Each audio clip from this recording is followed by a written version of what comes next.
அந்த சமூகத்தை எப்படி ஒரு குற்றவாளிகளே உருவாகாத குற்றமற்ற சமூகத்தை உருவாக்குவதுதான் உங்கள் பிள்ளைகள் எங்களின் கனவு, நம்முடைய கனவு. அப்போ அந்த கனவை நிறைவேற்றோம். நம்முடைய தலைவர், எங்கள் தலைவர், படத்தை போட்டு காட்ட முடியாது, அதை ஒளிபரப்ப மாட்டாங்க. தலைவர்னா உனக்கு யாருன்னு தெரியும். அப்போ நம்ம தலைவரை காவல் படையை கட்டிட்டு காவல்துறை அணிவகுப்பு பேரணி அதில் மரியாதையை வாங்கும்போது காவல்துறையில்கிட்ட பேசுனது தலைவர் பேசுனது அவன் மகன். நான் உங்களுக்கு பேசுகிறேன். குற்றவாளிகளை பிடித்து கூண்டில் நிறுத்துவதல்ல காவல்துறையின் வேலை.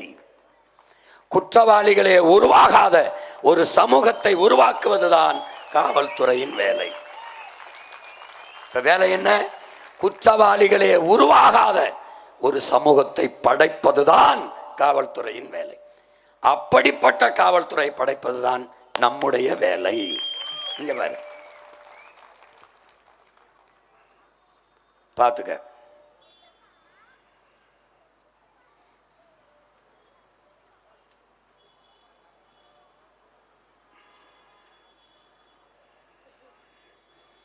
இது ஏன் சீருடையை மாத்திருக்கேன்? இந்த காக்கி மேல என் மக்களுக்கு ஒரு வெறுப்பு இருக்கு, ஒரு அச்சம் இருக்கு. வந்த உடனே இந்த சீருடையை மாத்திடுறோம். மாத்திட்டு பாரு எப்படி இருக்கு, பாரு எப்படி பாரு. காவல் நிலையத்தில் அந்த சிவப்பு கிவப்பு அருவருப்பார்களை தூக்கிறோம். காவல் போலீஸ் ஸ்டேஷன் ஒரு பையன் இருக்கல, பயப்பட தேவையில்லை. அங்க நம்ம காவல் தெய்வங்கள் இருக்குன்னு நினைக்கணும். இங்க பாரு, வண்ணத்தை முழுக்க மாத்தி விட்டுரும். சுழற்சி முறையில் பணி, காவல்துறைக்கு சுழற்சி முறையில் பணி.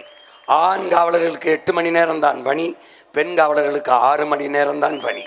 காவலர்கள் பற்றாக்குறை இருந்தால் பணிக்கு கூடுதலாக நம்ம காவலர்களை எடுத்துக்கிறோம். பார்த்துக்க, காவலர்களை கூடுதலாக எடுக்கிறோம். இதில் என்னன்னு பாரு, இராணுவ வீரர், நாட்டின் பாதுகாப்புக்கு நிற்கிற பாதுகாப்பு படை வீரர்களுக்கு கூட 2 மாத காலம் விடுமுறை இருக்கிறது, இந்த நாட்டில் இருக்கிறது. நீதி அரசர்களுக்கு கூட சம்மர் வெக்கேஷன், கோடை விடுமுறை என்று 2 மாத காலம் விடுமுறை. ஏப்ரல் மேலாம் நீதிமன்றம் இருக்காது, விடுமுறை இருக்கிறது. ஆனால் நம்முடைய காவலர்களுக்கு ஒரு நாள் 1 மணி நேரம் கூட விடுமுறை இல்லை. இது எவ்வளவு பெரிய கொடுமைன்னு பாரு. ஆசிரியர்களுக்கு இருக்கு, இராணுவ வீரருக்கு இருக்கு, எல்லாருக்கும் இருக்கு, காவல்துறைக்கு இல்லை. இப்ப நாம் என்ன செய்யறோம்? காவல்துறைக்கு இதனால அந்த இல்லாதனால மன அழுத்தம் கூடி, பணிச்சுமை, மன அழுத்தம், உறக்க நேரம் குறைவு, குடும்பத்தை பார்க்க முடியாது, அம்மாவுக்கு முடியலாம் மருத்துவமனை சேர்க்க முடியாது, மனைவிக்கு பிரசவம்னாலும் கூட போக முடியாது, பிள்ளைக்கு பள்ளிக்கூடத்துக்கு போனாலும் சேர முடியாது. எல்லா சுமையும் அழுந்தி மன அழுத்தத்தில் தற்கொலை செய்து கொள்கிற நிலைக்கு. இவன் என்னுடைய உறவினர், இவர் கோவையில் பெரிய பொறுப்பில் இருந்தார். துப்பாக்கி எடுத்து நெத்தியில் சுட்டி இறந்து விட்டாப்புல. எப்படி? மனச்சுமை, அழுத்தம். இது நம்ம தங்கச்சி உங்களுக்கு தெரியும், தற்கொலை செய்து கொண்டு இறந்தது உங்களுக்கு தெரியும். இந்த நிலையை சுத்தமாக ஒழிக்கிறோம். மன அழுத்தம்ங்கிற ஒன்றே காவலர்களுக்கு இருந்தால் எப்படி பணியாற்ற முடியும்? தூக்கிட்டு வாரம் ஒரு முறை விடுமுறை, சுழற்சி முறையில். ஒரு காவலர் சனிக்கிழமை விடுமுறை எடுத்தாருன்னா அடுத்த வாரம் அவருக்கு ஞாயிற்றுக்கிழமை விடுமுறை, ஞாயிற்றுக்கிழமை எடுத்தவருக்கு அடுத்த வாரம் சனிக்கிழமை விடுமுறை, மாறி சுழற்சி முறையில் வாரம் ஒரு முறை விடுமுறை கொடுக்கிறோம். எது? ஊதிய இழப்பில்லாமல். நல்லா கவனிச்சுக்கிற, பார்த்துக்கிட்டே வா.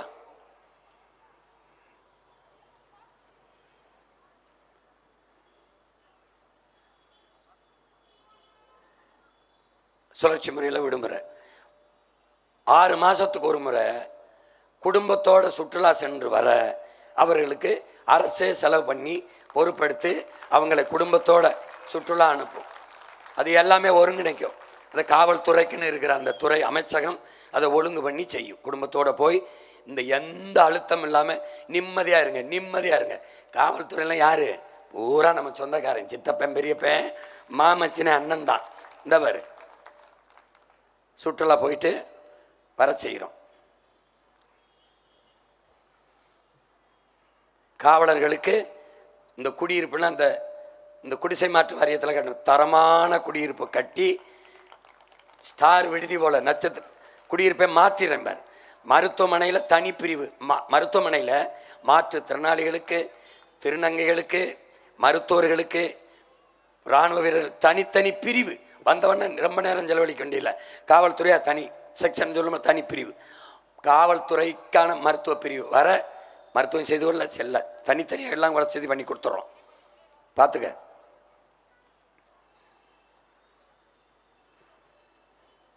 இப்போ கண்காணிப்பு கருவி எல்லா இடத்துலையும் காவல் நிலையத்தில் நாடே கண்காணிக்கப்பட்டுக்கிட்டு இருக்கோம். தப்பிக்க முடியாது. எங்கிருந்து யார் கண்காணிக்கிறார் என்று உனக்கு தெரியாது. இப்போ ஒரு குற்றவாளி குற்றம் செஞ்சுட்டார், கூப்பிட்டு விசாரிக்கும் போது மாண்புமிக்க மனித நேயத்தோட இப்படி டவுசரை கழட்டு, இந்த சட்டையை கழட்டு, உட்காரு, முட்டிக்கால் போடு, அடி தடி, அதெல்லாம் கிடையாது. எல்லாத்தையும் இங்கே வாதிட்டு இருப்போம்.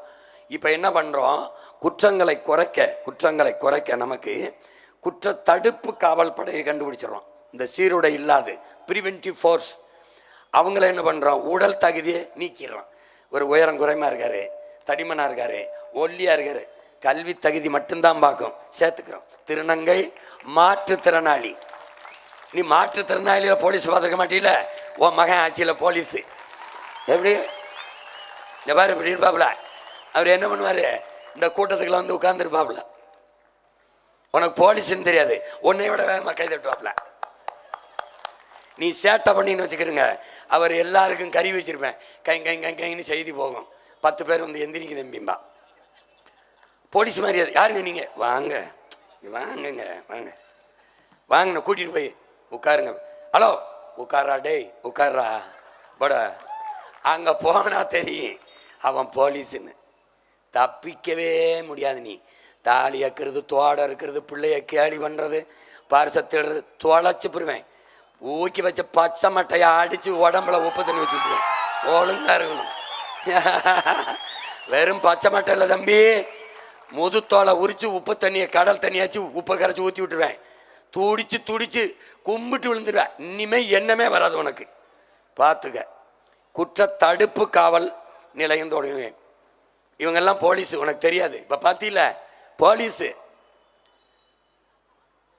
அப்போ குற்றம் நடந்த பிறகு கண்டுபிடிச்சு அதை வழக்காக்கி நீதிமன்றத்தில் நிறுத்தி தண்டனை பெற்று கொடுக்குற காவல் படை தான் இப்போ இருக்குது. குற்றம் நடப்பதற்கு முன்பு அதை தடுக்கிற காவல் படை ஒரு பிரிவை நம்ம உருவாக்கிக்கிறோம். அது ஒன்று உருவாக்கிக்கிறோம்.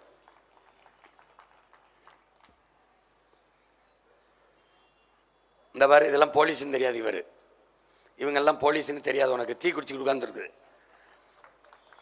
இந்த மாதிரி சேட்டை அந்த பண்ணின்னு வச்சுக்க, இப்படிலாம் பண்ணின்னு வச்சுக்க தம்பி, கதை இந்த மாதிரி வாட்சிலேருந்து போயிடுச்சு, கண்ட்ரோல் ரூமுக்கு போயிடுச்சு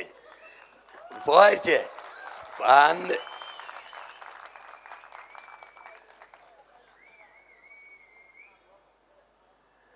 இப்போ என்னன்னா, இப்போ வந்து பண்டிகை உனக்கு பண்டிகை இருக்குது, எல்லா பண்டிகையும் இருக்குது. பொங்கல் பண்டிகை இருக்குது, தீபாவளி இருக்குது, ரம்ஜான் இருக்குது. ஆனால் காவலர்களுக்கு எந்த பண்டிகையும் இல்லை. நீ பட்டாசு வெடிச்சா இப்போ பார்த்து வெடிப்பா, ஓரமாக வெடிப்பா, நிற்கணும். பொங்கலுக்கே நிற்கணும். நீ செத்து பாடையில் போனாலும் கூட வரணும், பல்லக்கு தூக்கிட்டு போனாலும் வரணும், கோயில் திருவிழாவுக்கு வரணும், எல்லாத்துக்கும் நிற்கணும். ஆனால் நம்ம ஆட்சியில் விடுமுறை. எப்படி விடுமுறை? ஒரு நாளில் அரை நாள் பண்டிகை காலங்களில் அவர்களுக்கு விடுமுறை. மீதி நேரம் பகுதி நேரம் பிரிச்சுக்கிறோம். இப்போ 8 மணி நேரத்தில் 4 மணி நேரம் அவருக்கு பணி, பெண் காவலருக்கு 3 மணி நேரம் பணி செஞ்சுட்டு போயிடலாம். சுழற்சி முறையில் விடுமுறையை பண்டிகை காலங்களில் கொடுத்துக்கிறோம். என்னென்னா பலகாரம் சாப்பிட முடியாது, தாய் தந்தையரோடு இருக்க முடியாது, ஒரு புதுசு வேட்டி கட்ட முடியாது, எப்போ பார்த்தாலும் சீருடையோட வெறப்பாகவே இருக்கிற நிலைமை தூக்கிறோம். மகளிர் காவலர்களுக்கு மகப்பேறு காலத்தில் ஓராண்டு விடுப்பு கொடுத்து சம்பள பிடித்தல்லாமல் ஊதியத்தோடு கொடுத்துட்றோம். பாரு எப்படி இருக்குங்க.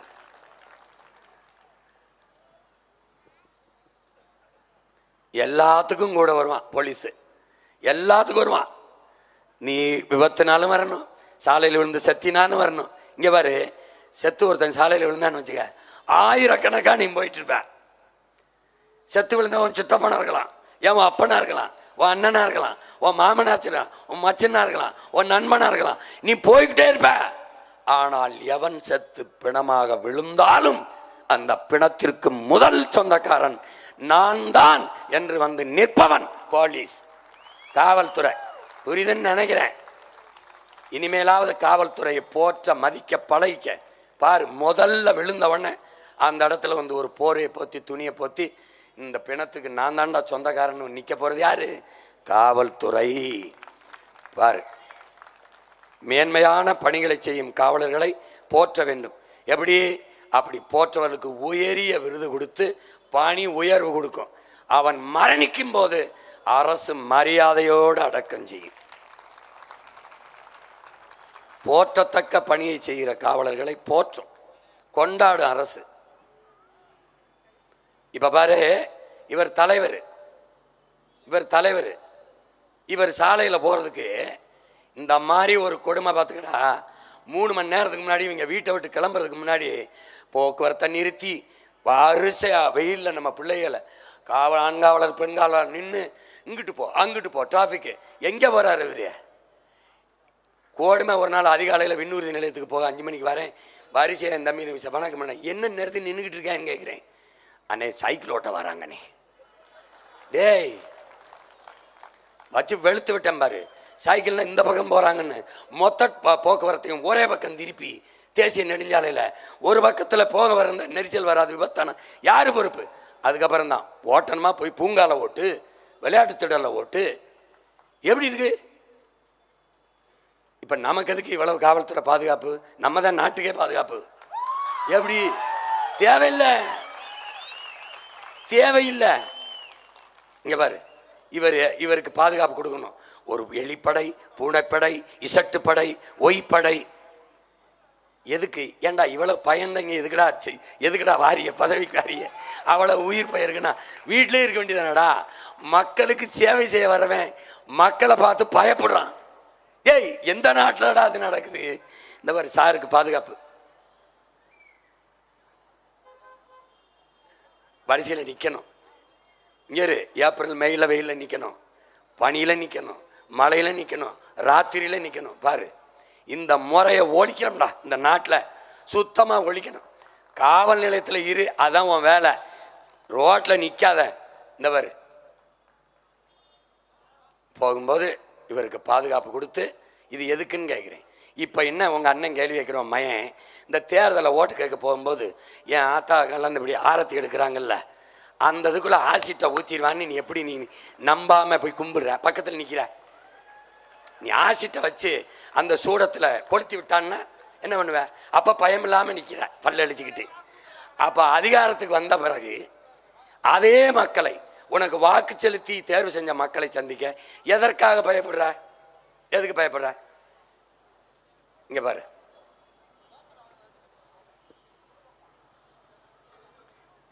சாலையில் நிற்கணும். ஆட்சிக்கு வந்தவர் எல்லாம் பாதுகாப்பு சருன்னு போகணும். அதுக்கு பேர் என்ன? புரோட்டா கால். நம்ம புரோட்டா ஆட்டுக்கால் கேள்விப்பட்டிருக்கோம். இவன் என்ன புரோட்டா கால்னே தெரியாது. இங்கே பாரு, நம்ம பிள்ளைங்க, நம்ம அண்ணன் தம்பி, நம்ம சித்தப்பன் பெரியப்பேன், நம்ம அக்கா தங்கச்சி இப்படி சாலையில் நிற்கிறத அண்ணன் பார்க்கும்போது ஒரு வலி வரும்பாரு. டே இதை ஓடிச்சிடணும்டான்னு வெயிலில் நிற்பான். ஒரு சிறுநீர் வந்துருச்சு, ஒரு அவசரம் வந்துருச்சு, எங்கே போவான்னு சொல்லு. நம்ம தங்கச்சி நிற்கிது, நம்ம அக்கா நிற்கிது, எப்படி போகும்டா? ஒரு மாந்தனையும் உள்ள ஒரு மனிதன் செய்கிற ஒரு தலைவன் செய்கிற ஆட்சியாடாது. போப்பா போய் இருப்பான்னு பாரு. இங்கே பாரு இங்கே பண்ணுறது.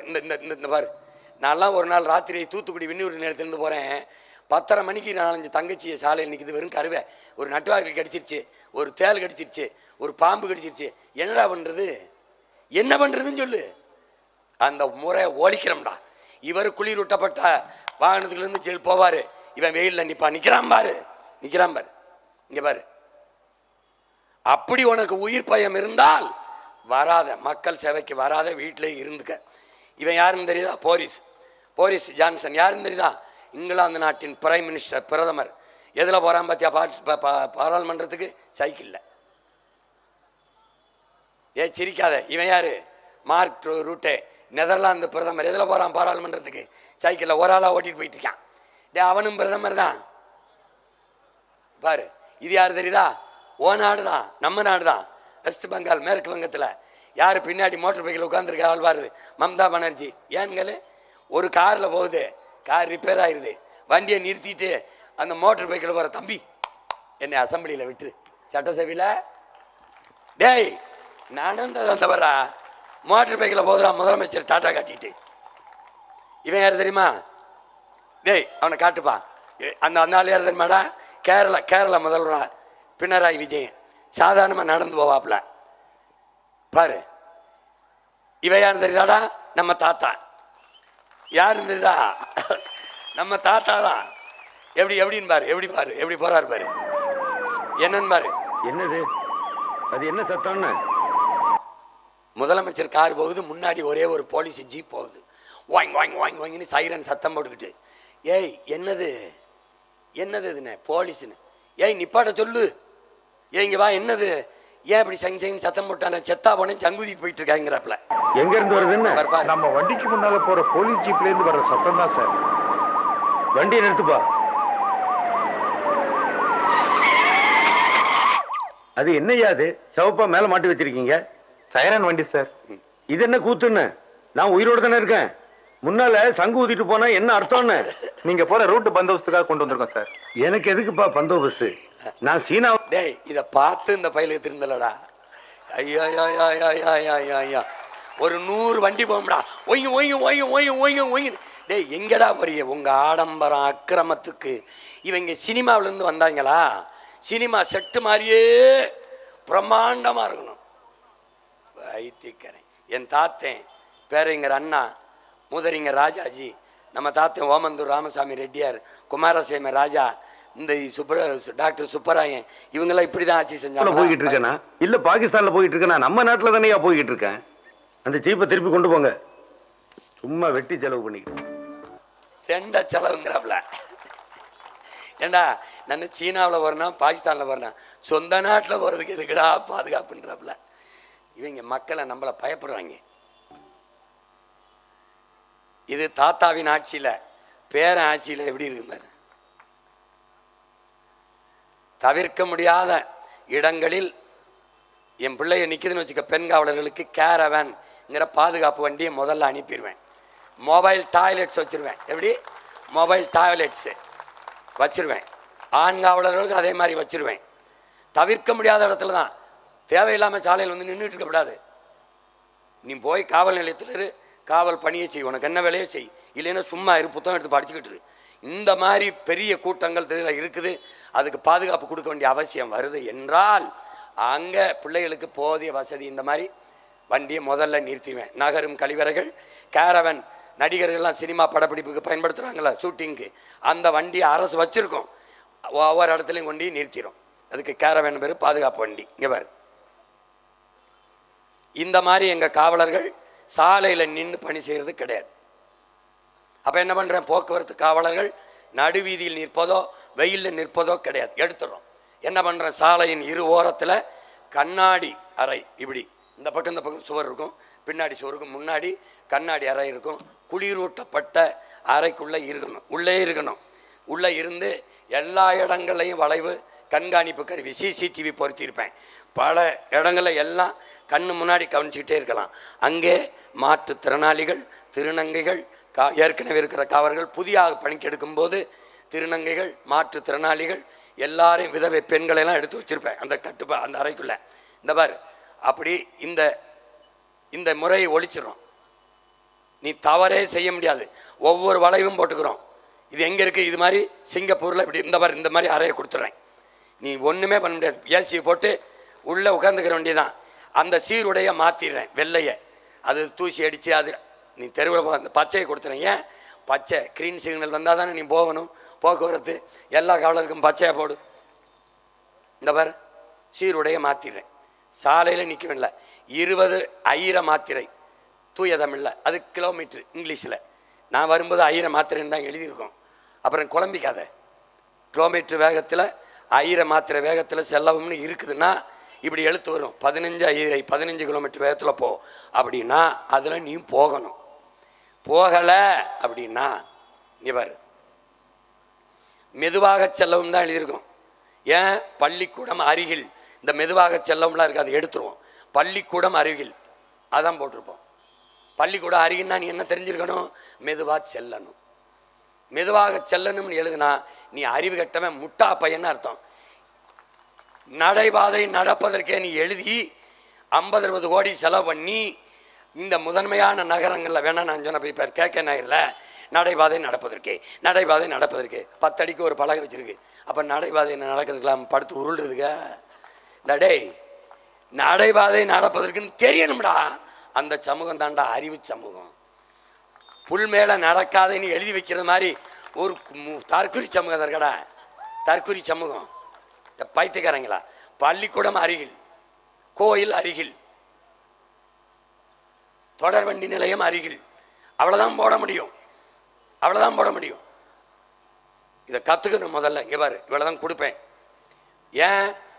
பள்ளிக்கூடத்து மெதுவாக செல்லவும் அதெல்லாம் போட மாட்டேன், தூக்கிடுவேன். வேகத்தடையை எடுத்துருவேன். வேகத்தடை என்பது மக்களின் அறிவுக்கு போட்ட தடை, ஒழுக்கத்திற்கு போட்ட தடை. இப்போ நான் என்ன நினைக்கிறேன், வேகத்தடை போட்டால் தான் இவன் மெதுவாக வருவான்னு நினைக்கிறேன். அடுத்த அறிவை குறைச்சி மதிப்பிடுறேன். நீ என்ன நினைக்கிற? வேகத்தடை போட்டால் தான் மெதுவாக வருவான், அடுத்த மதிப்பை தூக்கிடுறேன், அங்கே வைக்கிறேன். இங்கே இது இருக்குது அப்படின்னா நீ மெதுவாக செல்லணும், கடைப்பிடிக்கணும், கடைப்பிடிக்கணும். இல்லைன்னா உள்ளே இருந்து கம்பியை பிடிக்கணும். இங்கே பாரு, ஏனுகள் 3 வயசில் அரும்பில் சேர்க்குறேன், மொட்டில் சேர்க்குறேன். அரும்பு, மொட்டு, மலர். No LKG UKG bloody nonsense, தூக்கி தூர வீசிடுறேன். அரும்பு, மொட்டு, மலர் 3 வகுப்பில் 3 வயசில் ஒன்றா சேர்க்குறேன். 6 வயசில் 3 வயசில் சேர்க்குறேன். அரும்பில் மொட்டு, மலர் 6 வயசு வந்தோன்னே ஒன்றா சேர்க்குறேன். உலகத்தின் தலை சிறந்த கல்வியில் நாடு 7 வயசில் சேர்க்குது, தென்கொரியா 8 வயசில் சேர்க்குது, சிங்கப்பூர் 6 வயசில் சேர்க்குது. இது 3 தான் தரத்தில் முதலிடத்தில் இருக்குது. அதை முந்துற நான் 6 வயசில் சேர்க்குறேன். அந்த ஒன்னாப்பில் என் பிள்ளைக்கு ஆரம்பிச்சிருவேன். எப்படி? சாலை விதி, அடிப்படை சட்டம், ஒவ்வொரு பாடம், ஒவ்வொரு வகுப்பு. என்ன 2 வகுப்பில் நடத்துவேன். சாலை விதி என் பிள்ளைக்கு நல்லா ஏறிடும். அடிப்படை டிராஃபிக் போலீஸுக்கு அது சொல்லிக் கொடுக்கும், கற்றுக் கொடுத்துருவேன். சட்டம், அடிப்படை சட்டம் தனியாக படிக்கிறது வேற, ஆனால் அடிப்படை சட்டம் என் பிள்ளைக்கு தெரியும். எவனும் ஈபிக்கோ செக்ஷன் கிக்ஷன்லாம் பேசி தப்பிக்க முடியாது. ஒன்று வருவேன். இங்கே பாரு, கற்றுக் கொடுத்துருவேன் எல்லாம். இப்போ நான் சொல்ல நம்ப முடியலடா. நம்ம ஊரில், நம்ம நாட்டில் தான்டா அந்தமான பாரு, அந்தமானில் centre for traffic education stimulation அப்படின்னு சொல்லிட்டு, ஸோ குழந்தையிலேருந்தே இவங்க ஆரம்பிக்கிறதுனால தான் இவ்வளோ சூப்பராக இருக்குது. இங்கே பாருங்க எவ்வளோ இதுவாக போட்டிருக்காங்கன்னு. இதை பயிற்றுவிக்கிறதுக்கு ப்ராக்டிக்கல் செயல்முறை பள்ளி பயிற்சி. அவன் ஒரு இடத்த வச்சு பிள்ளைகளுக்கு சாலை விதியை எப்படி கொடுக்குறான். எங்கே? வெளியில் இல்லை, அந்தமானில். அதை இந்த மானில் உன் மகன் சீமான் செய்கிறேன். இந்த பாரு, சிக்னல்லாம் வந்துச்சுன்னா அந்த குழந்தைலாம் வந்து ஃபாலோ பண்ணுது. பிரேக் போட்டான் பாருங்க. ஒரு போலீஸையும் போட்டு அவங்களுக்கு ஒரு என்கரேஜ்மெண்ட் கொடுக்குற மாதிரி. சூப்பர்ல. அங்க பாருங்க, ரெட் இருக்கு, நில்லு அப்படின்னு சொல்லிட்டு அவர் சொல்றாரு. நின்றுது, அது படிச்சுக்கிறது. சின்ன வயசுல பிஞ்சு நெஞ்சுக்குள்ளே அது பதிஞ்சுக்கிறது. அது வாழ்நாளில் கடைசி வரை மறக்காது. சோப்புனா நிறுத்தணும், பச்சைனா செல்லணும். புரியுதா? Super initiative. பார்த்தீங்களா, அந்த லைன் உள்ளே நிற்கணும் அப்படின்னு சொல்லிட்டு சின்ன வயசே சொல்லி தராங்க. இதை நாம சொல்லி கொடுக்குறோம். யாருக்கு? நம்ம பிள்ளைகளுக்கு சொல்லி கொடுக்கணும்னா எனக்கு ஓட்ட போடு, இல்லைன்னா எவனுக்கோ போடு. இப்போ பாரு, போக்குவரத்து விதி கற்றுக்கிட்டாச்சு. இப்போ சாலை விதியை நீ மதிக்கணும். இப்போ என்னன்னு கேளு, ஒரு 60 கிலோமீட்ரு இந்த 60 ஐரை மாத்திரை வேகத்தில் நீ போகணும்னு அறிவுறுத்திக்கிட்டே இருக்கும். அங்கே மேலே ஓடும், சுழல் எழுத்து ஓடும். நீ அந்த இடத்துல நிறுத்தும் போது ஒரு தமிழில் ஒரு அறிவிப்பு வரும், 60 ஐரை மாத்திரை வேகத்தில் அன்பான பயணிகள் செல்லவும், உங்கள் கவனத்திற்கு, தவறினால் தண்டிக்கப்படுவீர்கள், தண்டனை உறுதி. சொல்லிக்கிட்டே இருக்கும். ஆங்கிலத்திலையும் சொல்லும் வெளிநாட்டு பயணிகளுக்கு. இப்போது நீ மீறி போயிட்டா எவன் கவனிக்கிறான்னு, ஒரு 1/2 கிலோமீட்டர் வேகத்தில் போயிட்டா எவன்டா பார்க்குறான்னு. இந்த பாரு, இங்கேருந்து அடுத்ததுக்கு போயிடும் தகவல். இந்த வண்டி, இந்த வண்ணம், இந்த எண்ணு, இங்கே கருவி இருக்கும், இங்கே கருவி இருக்கும், இங்கே கருவி இருக்கும், தப்பிக்கவே முடியாது. நீ அங்கே வந்தோன்னே எங்கால் குறுக்க வந்து ஸ்டாப் பண்ணுறாப்புல, இந்த நிறுத்திட்டார் பாரு. நீங்கள் தானே இது இந்த இடத்துல 1/2 கிலோமீட்டர் வேகத்தில் கூட வந்துட்டீங்கன்னு. நான் இல்லையே அப்படின்னொன்னே எடுத்து காட்டுவாப்புல வீடியோ. இது நீ தானே? ஆமாம். வந்ததுக்கு 1000 ரூபா, பொய் சொன்னியில் அதுக்கு ஒரு 1000 ரூபா, 2000 ரூபா கட்டுன்றாப்புல. கட்டினவொடனே விட மாட்டாப்புல, ஓட்டுநர் உரிமத்தை கொடுன்ட்டு ஒரு கையெழுத்து போட்டுருவாப்புல. கையெழுத்து போட்டு 6 முறை மன்னிக்கும் என் நாடு, என்னுடைய காவல்துறை மன்னிக்கும். 6 தவறுக்கு மேலே பண்ணிட்ட ஓட்டுநர் உரிமையை எடுத்துரும், பறிச்சிடும். அதுக்கப்புறம் நீ வண்டியை மீறி ஓட்டின உள்ளதான் இருந்து எண்ணணும். பார்த்துக்க. இந்த விதியை சிங்கப்பூர் கடைப்பிடிக்குது. இங்கே பாரு எப்படி கடைப்பிடிக்குது, பாரு எப்படி கடைப்பிடிக்குது. சாலை விதி எப்படி வச்சுக்கிறது. ஒரு தவறு பண்ணிட்டீங்கன்னா அந்த முன்னாடி டேஷ்போர்டு இருக்குல்ல, அங்கே ஒரு ஃபிக்ஸட் டெபாசிட் மாதிரி ஒரு காசு வச்சுருக்கணும் நீ வங்கி. அந்த தவறுக்கு ஒரு தண்டனையாக டக்குன்னு அதுவே எடுத்துக்கிறோம். 12 தவறை பொறுக்குது, 12 மிஸ்டேக்ஸு. நான் 6 தான். அவன் செதுக்கி உருவாக்கிட்டான், நான் செதுக்கிறேன், அதனால கொஞ்சம் வேகம் 6 தான் மன்னிப்பேன். அவன் 12 தவறை பொறுக்கிறான், நான் 6 தவறை பொறுக்கிறேன். அதுக்கு மேலே பண்ணான்னு வச்சுக்க, வாழ்நாளில் என் நாட்டுக்குள்ளே நீ வண்டி ஓட்ட முடியாது. வண்டியை வீட்டில் வச்சு பூஜை தான் பண்ணணும். பார்த்துக்க. அதுக்கு மேலே எவன் கவனிப்பான்னு வண்டி எடுத்து ஓட்டினின்னு வச்சுக்க, உள்ள இவர் மாதிரி தான் உட்காந்துருக்கணும். பார்த்துக்க. ஊர்காவல் படை ஏற்கனவே இருக்குது. நம்ம பிள்ளைகளுக்கு பணி நிரந்தரம் இல்லை, 4 நாள் தான் வேலை வருது, 500 300 தான் சம்பளம் வருது. இதை சிறப்பு படைப்பிரிவாக அங்கீகரித்து அவர்களுக்கும் உரிய சம்பளத்தை கொடுத்து பணிக்கு நம்ம கூடுதல் அதிகமாக ஃபோர்ஸ் தேவைப்படுது, இவங்களை எடுத்துக்கிறோம். இதெல்லாம் எடுத்துக்கிறோம். ஆனால் குற்றம்னு ஒன்று நடக்கணுங்கிற எண்ணம் எவருக்கு இருக்கக்கூடாது. விளங்குதுன்னு நினைக்கிறேன். ரவுடின்னு ஒருத்தன் வந்தான்னு வச்சுக்க, முதல்ல அவன் மனைவியை கூப்பிட்டு பேசுவேன். எல்லா தமிழ்நாட்டுக்கு எல்லா ரவுடியும் உட்கார வச்சு பேசுவேன். பூவோடும் பொட்டோடும் இருக்க, உன் புருஷனால் பல பேர் பூவும் பொட்டும் பல பெண்கள் இழந்திருக்காங்க. இந்த பூவோடும் பொட்டோடும் நீ சாகிற வரை இருக்கணும்னா உன் புருஷனை ஒழுக்கமாக அடங்கி ஒழுங்கி இருக்க சொல்லு. ரவுடின்னு வச்சுக்க, ஒரே டாட்டா காட்டி விட்டுருவேன். பி கேர்ஃபுல்ன்றுவேன். அப்புறம் ஐயோனாலும் வராது, அம்மானால் வராது. புரியுதா? பார்த்துக்க. காவல்துறைக்கு நம்முடைய ஆட்சியில், தமிழ் தேச அரசின் ஆட்சியில் சங்கம் தேவைப்படாது. ஆனால் அவர்களின் அடிப்படை உரிமை, அதை நம்முடைய அரசு அங்கீகரித்து அவர்களுக்கென்று சங்கத்தை உருவாக்கி கொள்ள அனுமதி கொடுக்கிறது தமிழ்நாட்டு காவலர் சங்கம். அதற்கு தலைநகரில், திருச்சியில் தலைநகருக்கு நிர்வாக தலைநகர், அங்கே கொண்டு போய் வச்சுருவேன். அங்கே தலைமையாக இருக்கும், நாடங்களும் பிரான்ச்சஸ் கிளைகள் இருக்கும். அவங்க என்ன வேணுமோ அவங்க கோரிக்கையை நம்ம கொடுப்பாங்க, நிறைவேற்றுவோம். அவங்க கோரிக்கை வைக்கிற அளவுக்கு நாம் வைக்க மாட்டோம். சிறந்த நிர்வாகம் என்பது கொடுத்த வாக்குறுதியை நிறைவேற்றுவது. ஐயா இறையன்பு எழுதியிருக்காங்க, தமிழ் அறிவின் பொக்கிஷம். ஐயா இறையன்பு எழுத்துக்களை என்னருமை தம்பி தங்கைகளே, எதிர்கால இந்த நாட்டின் தலைவர்களே, தயவு செய்து அவர் எழுத்தை படியுங்கள். குனிந்தவர் எழுத்தை படித்து நிமிர்ந்தால் இந்த நாட்டில் தலை சிறந்த தலைவனாகத்தான் நீ நிமிர்வாய். தயவு செய்து படி. அதிலே அவர் சொல்றார்,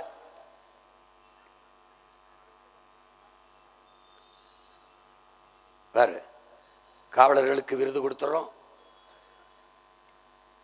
தமிழ்நாட்டு அரசு மரியாதை கொடுத்துறோம். இது மாதிரி காவலர்களை தெய்வங்களாக வச்சு போற்றுகிற காலத்தை தமிழ் தேசிய அரசு உருவாக்கும். காவலர்களை என்ன சொல்றான்னா, சிறந்த நிர்வாகம் என்பது கொடுத்த வாக்குறுதிகளை காப்பாற்றுவது, நிறைவேற்றுவது. எப்படி நிறைவேற்றுவது? வாக்குறுதியே கொடுக்காத அளவிற்கு ஆட்சி செய்வது.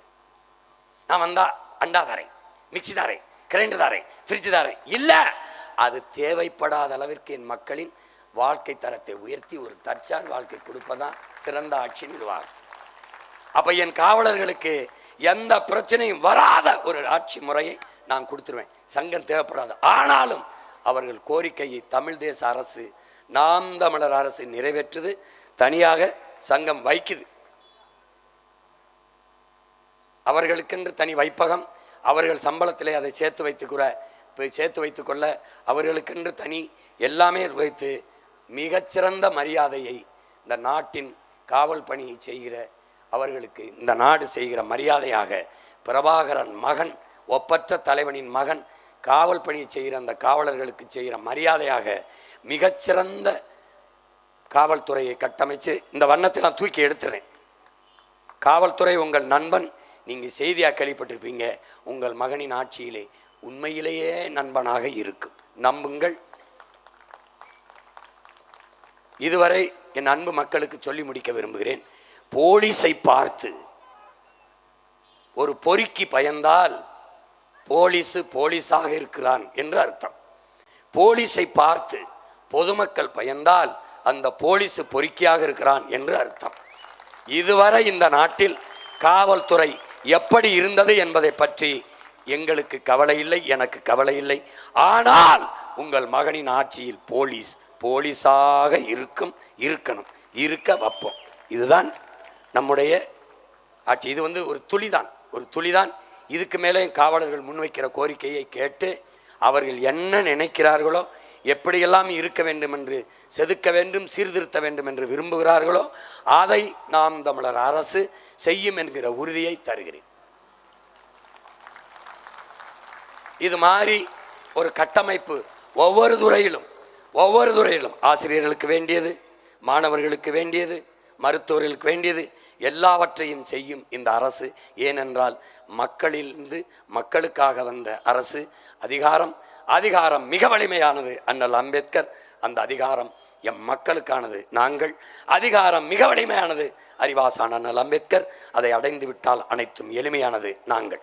எனவே என் அன்பு சொந்தங்களே, மிகச்சிறந்த ஆட்சியை நடத்துவதற்கு உங்கள் பிள்ளைகளுக்கு நீங்கள் செய்ய வேண்டியது ஒன்றே ஒன்றுதான். ஒரு ஓட்டை போட்டு நாட்டை உங்கள் பிள்ளைகளிடத்தில் கொடுத்துவிட்டு பத்திரமாக இருங்கள், எந்த பயமின்றி இருங்கள். உலகத்தின் தலை சிறந்த நாடாக இந்த நாட்டை மாற்றி படைப்பேன். உங்கள் மகன், நம்புங்கள், நான் சத்தியத்தின் மகன், சத்தியமே உருவமாக நின்று வாழ்ந்த ஒரு தலைவனின் மகன். வரலாறு நமக்கு வழிகாட்டுகிறது, சத்தியம் நமக்கு சான்றாக இருக்கிறது. ஏனென்றால் நாம் சாகலாம், நாம் தோற்று போகலாம். சாதாரணமானவர்கள் சத்தியம் தோற்றதாக சரித்திரத்திலே செய்தி இல்லை. நாம் சத்தியத்தின் மக்கள், சத்தியமாக ஒரு நாள் வெல்லுவோம் என்று எனக்கு கற்பித்தார். அந்த சத்தியத்தை நம்பி நிற்கிற மகன் நான் சொல்லுகிறேன். எனக்கு உயிர்ப்பால் ஊட்டிய என் தாயின் மீதும், அறிவுப்பால் ஊட்டிய என் தாய் தமிழின் மீதும், என் உயிருக்கு மேலாக நான் நேசிக்கிற என் தலைவன் மீதும் உறுதியிட்டு சொல்கிறேன், ஆகச் சிறந்த ஆட்சியை உங்கள் மகன் இந்த நாட்டில் நடத்துவேன், தருவேன். நம்பி நீங்கள் எனக்கு வாக்கு செலுத்துங்கள். எல்லாருக்கும் செலுத்தி விட்டீர்கள்.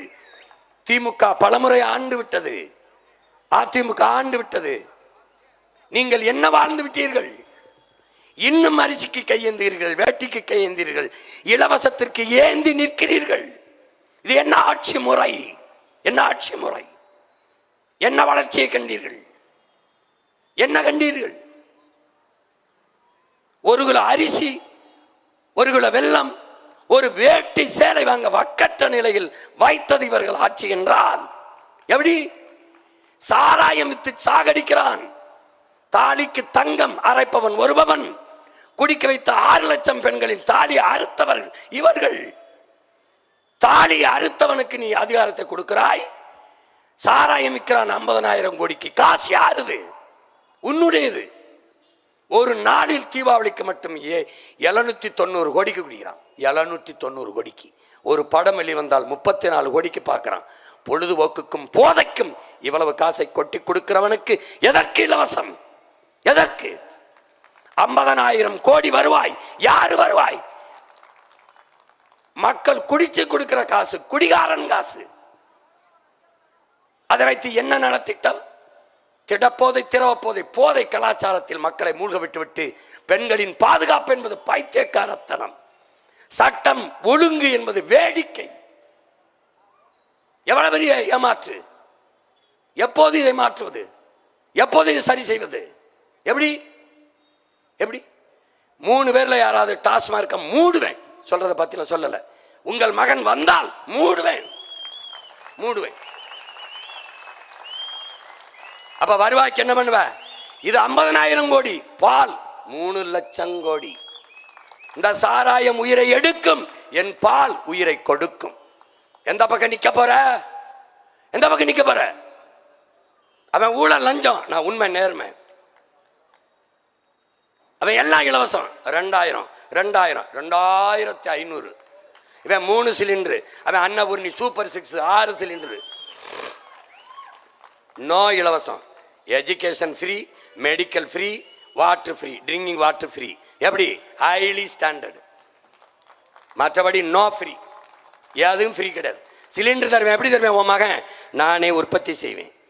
எத்தனை லட்சம் டன் வேணாலும் நான் இந்த எரிகாற்று உயிர் வழிங்கிற பயோகேஸ் தயாரிப்பேன். எதுல? என் மாட்டு சாணம், ஆட்டு புழுக்க, மக்கிய இளதலை கழிவு, கழுத கழிவு, பன்னி கழிவு, கோழி புழுக்க எல்லாத்தையும் எடுத்து குவிச்சு குப்பை கிடங்கள கோடிக்கணக்கான டன் பயோகேஸ் உனக்கும் தருவேன், உலக நாட்டுக்கு ஏற்றுமதி செய்வேன். எவனுக்குடா வேணும் வாங்கிட்டு போடா. தமிழ்நாட்டு அரசு முத்திரையை குத்தி கொடுப்பேன். உனக்கு தடையின்றி எரிகாட்டு தருவேன், எல்லாருக்கும் தருவேன், குடிசைக்கும் தருவேன், கோவரத்துக்கும் தருவேன். ஆனால் ஓசியா தர மாட்டேன். உற்பத்தி செலவை, அடக்க செலவை வாங்கிட்டு கொடுப்பேன். ஆனால் தடை இல்லாமல் தருவேன். பால், தூய பாலை நானும் கொடுப்பேன். இவன் ஆவின் பால்னு விற்கிறானே, எங்கன்னு கேட்டியா? என்ன சிரிக்கிற? பால்வளத்துறைக்கு அமைச்சர், பால் இருக்கு வழங்க. கால்நடைத்துறைக்கு அமைச்சர், அமைச்சர் இருக்கான், கால்நடைங்கடா. ஏய், எங்க கால்நடைங்க?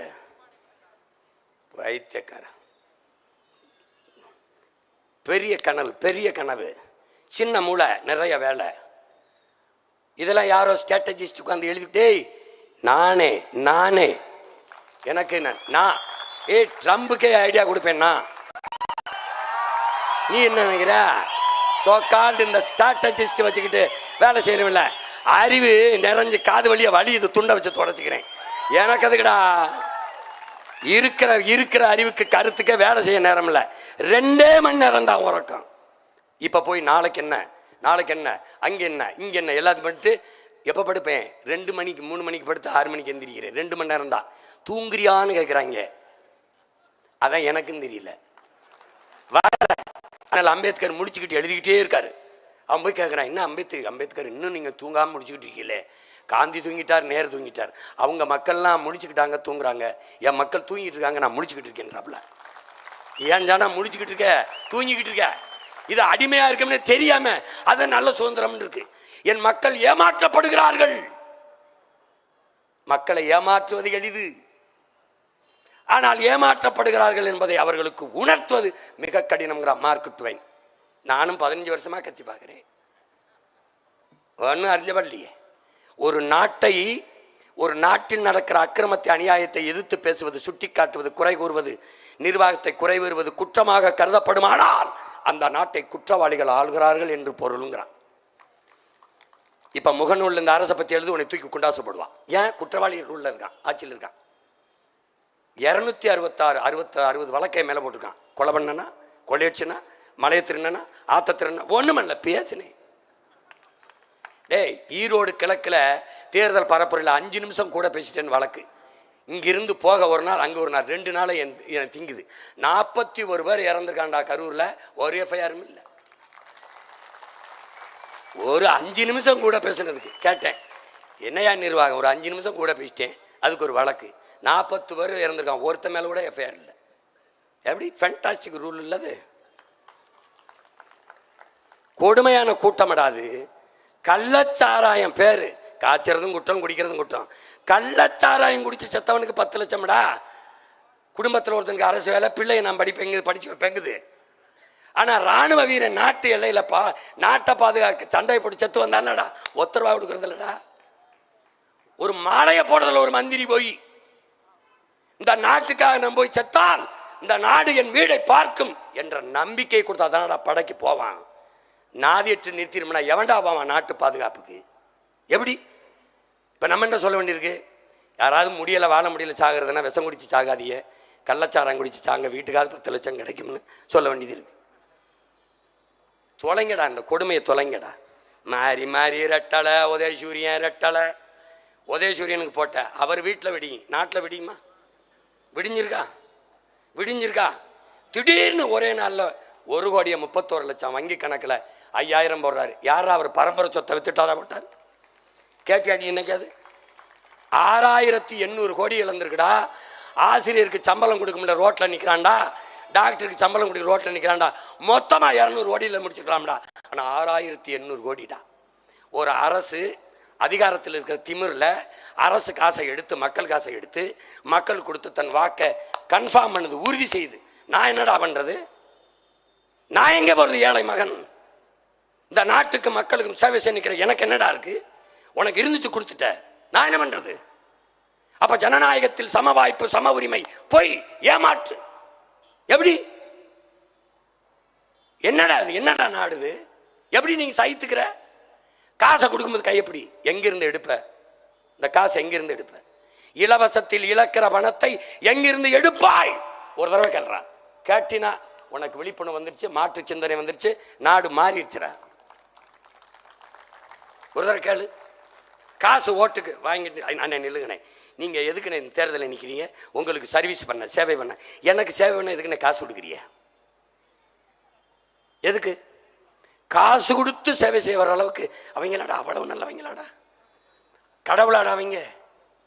என்னடா நீ கடவுளே நீங்க அணிக்கப்பட்டாதானடா கருந்துருது. இவன் ஏன்டா உனக்கு காசு கொடுக்கான்? திருட தயாரா அனுமதி கேட்கிறான்டா. திருடுறதுக்கு ஒரு முதலீட்டாளன் 30 கோடி ஒரு தொகுதிக்கு ஆவடிக்கு முதலீடு செய்கிறான்னா அவன் 300 கோடி சம்பாரிச்சுக்கலாம்ங்கிற நம்பிக்கை முதலீடு செய்கிறான். லாப தேவை முதலைங்கிறது மக்கள் சேவை செத்து போகுதுரா. வைத்தியக்காரன் காசு கொடுக்குற இடத்துல தான்டா ஊழலஞ்சதுக்கு விதையவே ஊன்றாங்க. நீ நோட்டை போட்டியான்னு கேட்க முடியுதா? நீ நோட்டை வாங்காம ஓட்டை போட்டியான்னு அவன் கேட்பேன். நீ நோட்டை வாங்கிட்டு ஓட்டை வைக்கிற, அந்த ஓட்டை வாங்கிட்டு அவன் நாட்டை வைக்கிறான். 10 லட்சம் கோடி கடன் எதை காட்டி பெற்றிருப்பார்? இந்த அரசு எதை காட்டிடா பெற்றிருக்கும்? மண்ணின் வளத்தை, மக்களின் நலத்தை. வீட்டை இடமான வச்சு நம்ம அப்பனு கடன் வாங்குவது போல நாட்டை இடமான வச்சு இவர்கள் வாங்குகிறார்கள். யார் அந்த உரிமையை கொடுத்தது? கடன் பெற்று நிறைவேற்றப்பட்ட திட்டம் எஜுகேஷன், மெடிக்கல், அதில் தரம் உயர்ந்திருக்கா? இல்லை எலக்ட்ரிசிட்டி, தடை இல்லாத கரண்ட் கட்டு இல்லாத மின்சாரம் வழங்கப்பட்டிருக்கா? தரமான சாலை இருக்காடா? சவ குடிமா இருக்கு. தலைநகரிலே வெங்கமா இருக்கு சாலை. அப்போ உள்சாலை கிராமப்புறங்களில் போக்குவரத்து, அரசு போக்குவரத்து என்ன விளங்குதா? உட்கார இடம் இல்லை, பாதியில் பிஞ்சுக்கிட்டு போகுது, போகும்போது டயர் கலந்துட்டு ஓடுது. வைத்தியகர் எல்லாத்தையும் மாற்றணும். உன்னால முடியும், என்னால் முடியும், நம்மால் முடியும். ஒன்னே ஒண்ணுதான், ஒற்றை விரல்ல நன்றி உணர்ச்சி. 3 வேளை சாப்பிட்ற உப்பிட்டவனை உள்ளளவும் நினை என்றால் உணவிட்டவனை உயிராக நினை. ஒரு தடவை நினை. ஏப்ரல் 23 போ, சாப்பிட்டு தான் போவ, வந்து சாப்பிடுவ. சாப்பிட்ற நீ உழவனின் உழைப்புல அவன் வேர்வையில விளைஞ்சதான் சாப்பிட்ற. நன்றியோட நன்றி உணர்ச்சி என்ற ஒன்று இருந்தா அந்த இன்னைக்கு பாரு 3வது பெட்டி 4வது பெட்டிலாம் தேடாத. உன் மகன் ரெகக்னைஸ்டு பார்ட்டி ஆயிட்டான். அங்கீகாரம் பெற்ற கட்சி முதல் பெட்டியில வைக்கணும்.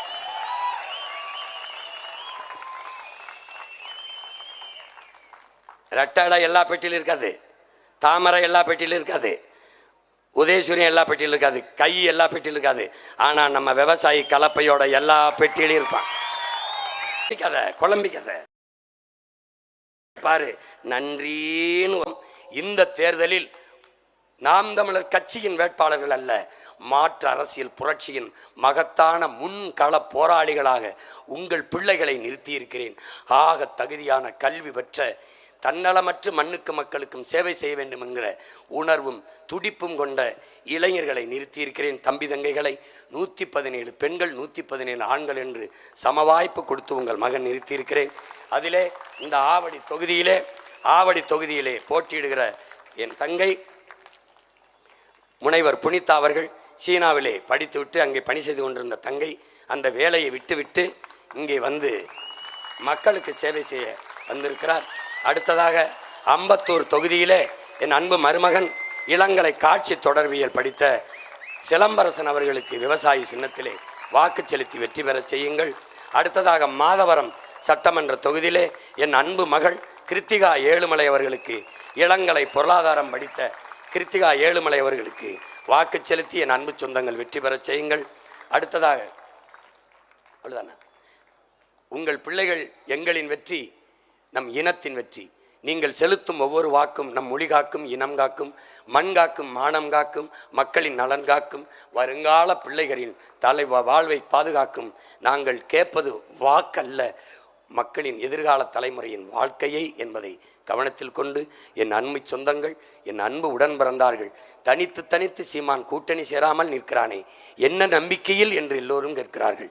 என்னை பெற்ற நீங்கள், எங்கள் உடன் பிறந்தவர்கள் நீங்கள், எங்களை கைவிட்ட விடமாட்டீர்கள் என்ற அசைக்க முடியாத நம்பிக்கையில்தான் தொடர்ந்து ஒரு அரசியல் கட்சி 4 முறை பொது தேர்தலில் தோற்றும் 5வது முறை அதே உற்சாகத்தோடு தனித்து 234 களத்திலே நிற்கதென்றால் உலக வரலாற்றிலேயே நாம் தமிழர் கட்சி தான். அதனால்தான் இது மாற்றத்திற்கான எளிய மக்களின் புரட்சி என்ற முழக்கத்தை முன்வைக்கிறோம். அறிவில் சிறந்த பெருமக்களே, பேரன்புமிக்கையின் பெற்றோர்களே, உயிரினும் இனிய என் உடன் பிறந்தார்களே, நமது சின்னம் விவசாயி. விவசாய சின்னத்திற்கு வாக்களிப்போம். வருங்கால தலைமுறைக்கு வாழ்வளிப்போம். புரட்சி எப்போதும் வெல்லும். நமது வெற்றி அதை சொல்லும். நம் இலக்கு ஒன்றுதான், இனத்தின் விடுதலை. இனம் ஒன்றாவோம், இலக்கை வென்றாவோம். தமிழ் தாய் வாழ்க, தலைவர் பிரபாகரன் வாழ்க. நாம் தமிழர்.